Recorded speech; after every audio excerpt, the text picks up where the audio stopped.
High guys welcome back to my channel লানতন্ত্ৰা guys আজি আমি ডিসকাস কৰিম এডিআৰিৰ কাট অফৰ ওপৰত। আমি জানো এডিআৰি ৰেজাল্ট দিছে আজি আৰু কাট অফ বহুতেই বেছি গৈছে। গ্ৰেড 3 আৰু গ্ৰেড 4 দুটা পোষ্টৰে কাট অফ অলমোষ্ট মানে 130+ গৈছে।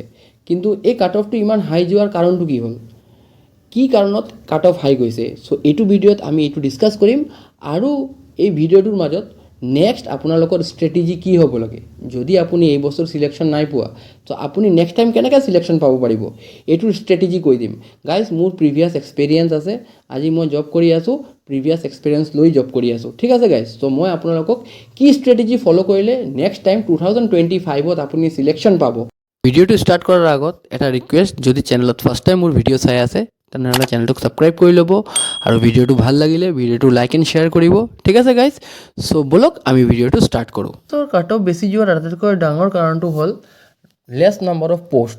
এইবছৰ ভেকেঞ্চি জাষ্ট 12,000 মানেই ওলাইছে আৰু তাৰ এগেইনষ্টত নাম্বাৰ অফ মানে এছপেৰেণ্ট 13 লাখ প্লাছ আছিল। 13 লাখ কেণ্ডিডেটে এক্সাম দিছে আৰু তাৰ এগেইনষ্টত 12,000 মানেই পোষ্ট ওলাইছে। চ' এক্সপেক্টেড কাট অফ বেছি যাবই। কিছুমান ইউটিউবাৰে কৈ আছিল কাট অফ 90+ যাব, কিন্তু মই জানো যে কাট অফ বেছি হ'বই।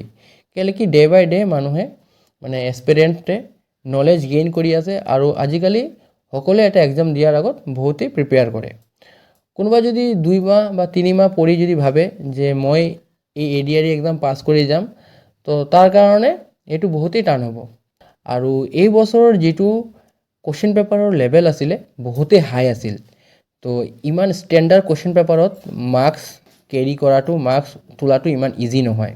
এইবছৰ কোৱালিফাই কৰা কেণ্ডিডেটৰ মাজত এটলিষ্ট 60% কেণ্ডিডেট অলৰেডি বেলেগ এটা এক্সামৰ কাৰণে প্ৰিপেয়াৰ কৰি আছে আৰু ৰেষ্ট যি 40% কেণ্ডিডেট আছে তাৰ 35% মান কেণ্ডিডেট গাইজ লাষ্ট টাইম যি আমাৰ 2022-23 যি এডিআৰি এক্সাম হৈছিলে তাৰ নট কোৱালিফাইড কেণ্ডিডেট হয়। সেই বছৰ যিবোৰ কেণ্ডিডেটে কোৱালিফাই কৰিব পৰা নাই সিহঁতি অলৰেডি এটা এক্সপিৰিয়েঞ্চ গেইন কৰি লৈছে, এক্সপিৰিয়েঞ্চ আহি গৈছে সিহঁতিৰ। তো সেইটো এক্সপিৰিয়েঞ্চ লৈ যেতিয়া সিহঁতি এইবছৰ এক্সাম দিছে অলৰেডি কোৱালিফাই কৰিব পাৰিছে, তেতিয়া বিকজ সিহঁতিৰ নলেজ বহুত বেছি আছে এইবছৰ যোৱা বছৰৰ পৰা, ঠিক আছে গাইজ। তো মই ভাবোঁ এইটো এটা বহুত ডাঙৰ ৰিজন হয়। আৰু এটা কাৰণ হ'ব পাৰে যে আজিকালি কেণ্ডিডেটছ বা এছপিৰেণ্টছে বহুত ষ্টাডি কৰে, ঠিক আছে, মানে নিজৰ 200% লগাই দিয়ে এটা এক্সামৰ প্ৰিপেয়াৰেশ্যনৰ কাৰণে। আৰু এতিয়া অসমত যি টাইপৰ ষ্টুডেণ্টবোৰ আছে নিউ জেনেৰেশ্যন, ইহঁতি বহুতেই হাৰ্ড ৱাৰ্কিং হয়।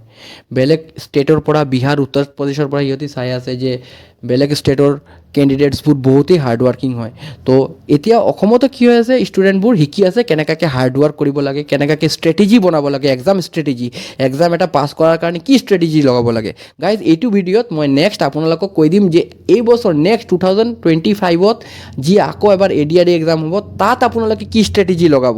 আপোনালোকে ভিডিঅ'টো ভালদৰে চাব আৰু ভিডিঅ'টো শ্বেয়াৰ কৰি দিব। যদি এই বছৰ আপোনাৰ চিলেকশ্যন নাই হোৱা, চ' এতিয়া আপুনি কি কৰিব, আপুনি কেনেকুৱাকৈ আপোনাৰ ফিউচাৰ প্লেনিং কৰিব, কি ষ্ট্ৰেটেজি লগাব।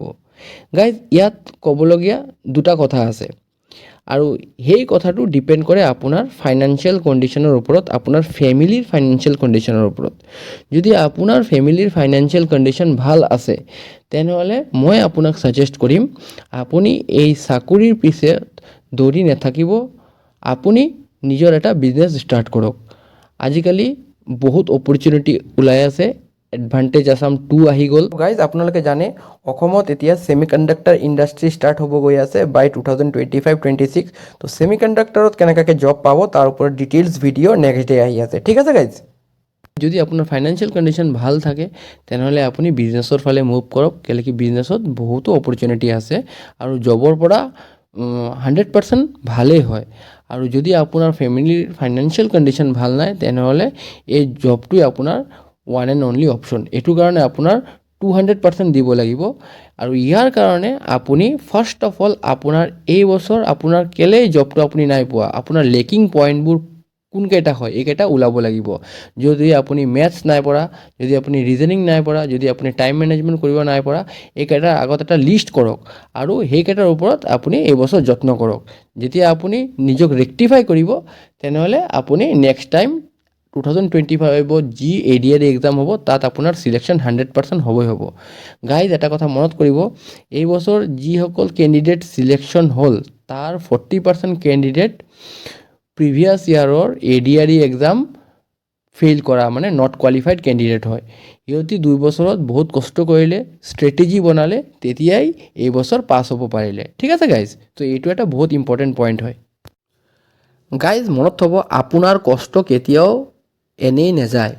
আপুনি কষ্ট কৰি থাকক।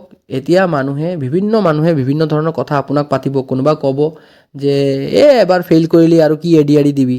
ঠিক আছে, তো সেইবোৰ মন কৰি নাথাকিব, সেইবোৰ শুনিও নাথাকিব।